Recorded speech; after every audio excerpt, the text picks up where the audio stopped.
Warning, this program is entirely fictional and made by a sole Canadian man. All characters and events in the show, including the host, even those that are based on real people, are entirely fictional. The following program contains mature subject matter. Viewer discretion is advised. America, the land of opportunity, fueled by immigration and innovation, with just a touch of authoritarian despotism. Here in these glorious United States, there exists a vast criminal underworld stretching from sea to shining sea. And if you look closely at our utopian American settlements, you may just find the stain of criminal activity in more places than you ever thought possible. Tonight, on Grand Theft Auto Geographies.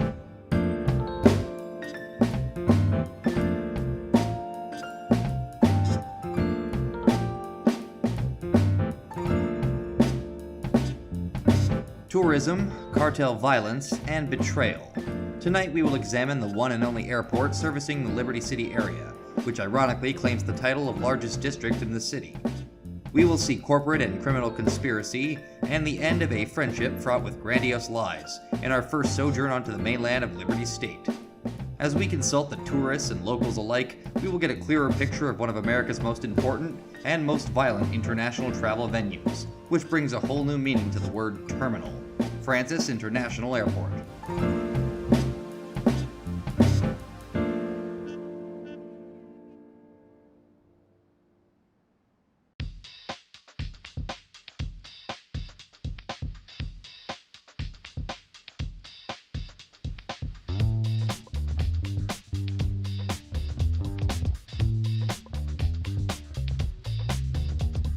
Being unconventional as far as districts go, made up entirely of the airport and its related infrastructure, the neighborhood of Francis International is made up entirely of its namesake with no other shops, houses, or civic buildings beyond the ones specifically for the airport itself.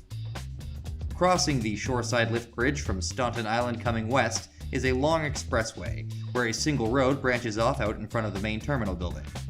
This road terminates in the south at an entrance to the city's subway network, as well as a statue commemorating those who fought for freedom, 1936. Behind the main terminal to the west is the main air traffic control building and a series of smaller hangars for private and low-capacity planes. A single service road runs into the airport proper for employees and access to parking. This same road continues and loops into itself, though its use at this point is strictly prohibited to civilians. Finally, in the south of the district lies the two runways for planes arriving and departing from the worst city in America. From the city's official tourism board circa 2001, quote, "Liberty City's gateway to the world, where we meet new friends and prodigal sons." Francis International has proudly served all of Liberty City's transportation needs since 1953. For the executive traveler, relax in our business class lounge, or enjoy a pre-flight drink in Dodo's, our cocktail lounge. With hundreds of shops and services, Francis International is an airport to the stars. Hundreds of domestic and international destinations served, including London, San Andreas, Vice City, Miami, Bogota, Amsterdam, Bangkok, Toronto, Leith, and Tokyo. Fares starting as low as $69 each way. The district borders Pike Creek and Wichita Gardens to the north, and the ocean to its east, south, and west.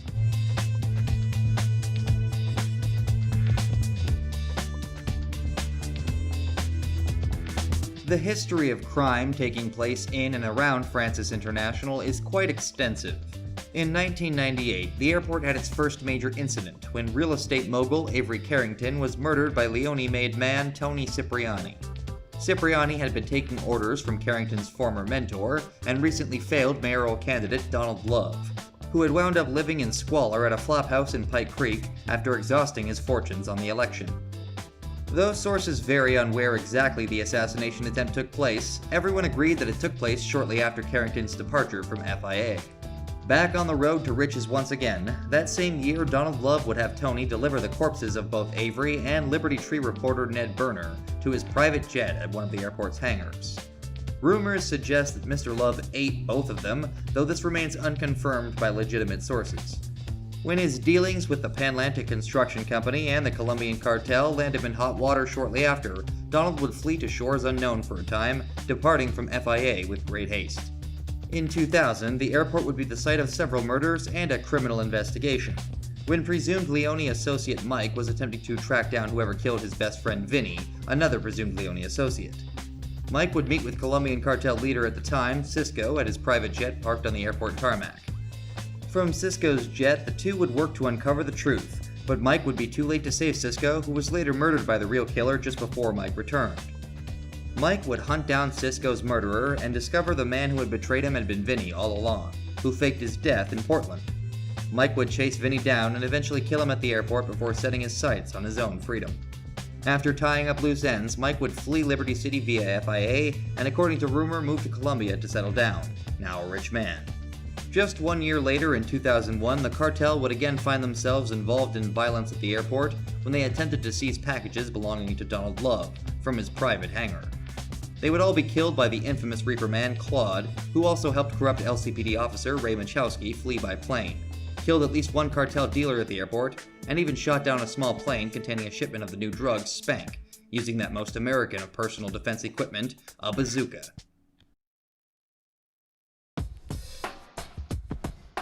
Okay guys, you know the drill. Let's drop character and look at what likely inspired Rockstar North when creating the 3D universe version of Francis International Airport.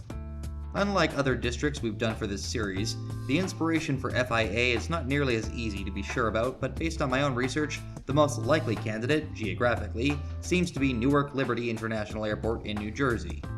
This seems further supported by the presence of signage in the game, calling the airport Liberty International Airport, though this could just be a coincidence. The actual layout and position of the airport relative to the city, however, is completely different from Newark. For starters, LIA actually connects almost directly to the adjacent docks along Newark Bay, whereas Shoreside Vale's industry is further north and not along the coast. Beyond these superficial similarities, both being airports, FIA might funnily enough be the most original neighborhood in the game, depending on one's perspective. The actual building used for the airport seems to be completely original, with inspirations from various designs around the country and world, but exactly what inspired the building's design specifically isn't clear.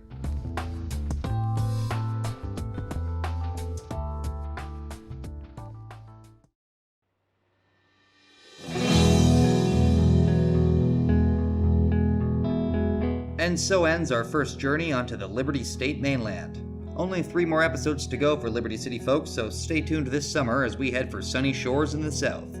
If you aren't already aware of my main series, be sure to check out GTA Biographies, Mondays at 3 p.m. Eastern. I'm just about to wrap up my 2nd season covering all the most important antagonists. If you find yourself enjoying this channel, consider dropping a like, leaving a comment, and subscribing of course, and hit that bell icon, or I will bestow hate and anger upon your household for 8 generations to come.